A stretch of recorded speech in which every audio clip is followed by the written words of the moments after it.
Good evening, everyone. I'm Riley King, and welcome to this evening news report right here on the Riley King Network. Let's begin.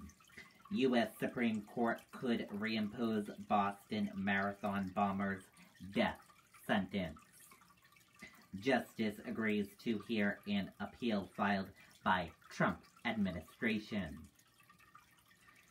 The Supreme Court said Monday it will consider reinstating the death sentence for Boston Marathon bomber Zohar Tsarnaev, presenting President Joe Biden with an earlier test on his opposition to capital punishment.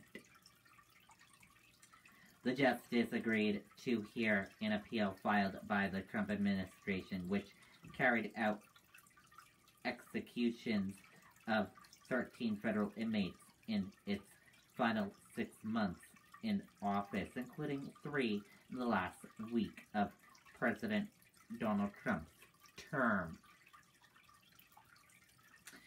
The case won't be heard until the fall, and it's unclear how the new administration will approach Tsarnaev's case. The initial prosecution and decision to seek a death sentence was made by the Obama administration, in which Biden served as vice president.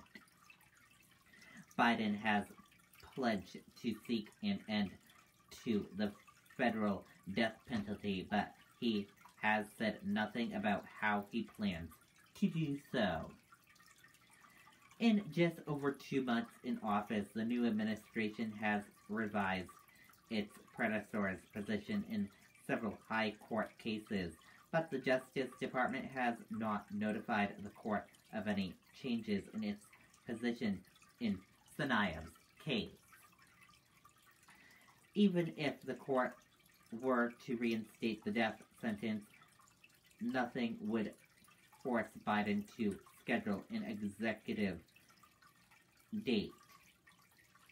execution date as well. White House Press Secretary Jen Psaki did not say how Biden or his administration would approach the case at the Supreme Court. He has grave concerns about whether capital punishment as currently implemented is consistent with the values that are fundamental to our sense of justice and fairness.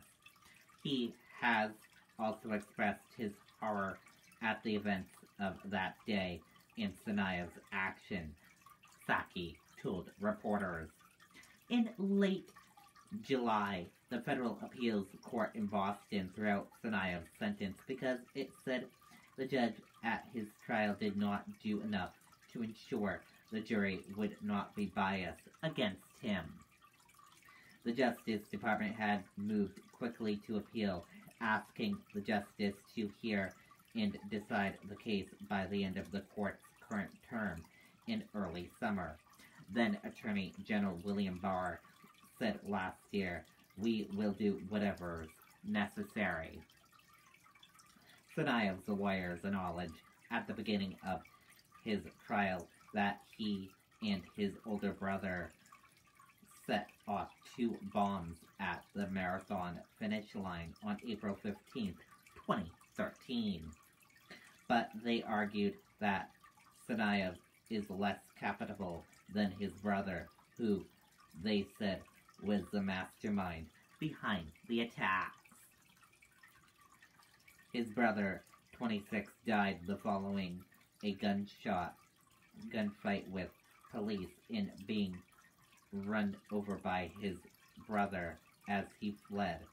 Police captured a bloody and wounded Tsarnaev hours later in Boston, suburb of Watertown, where he was hiding in a boat parked in a backyard.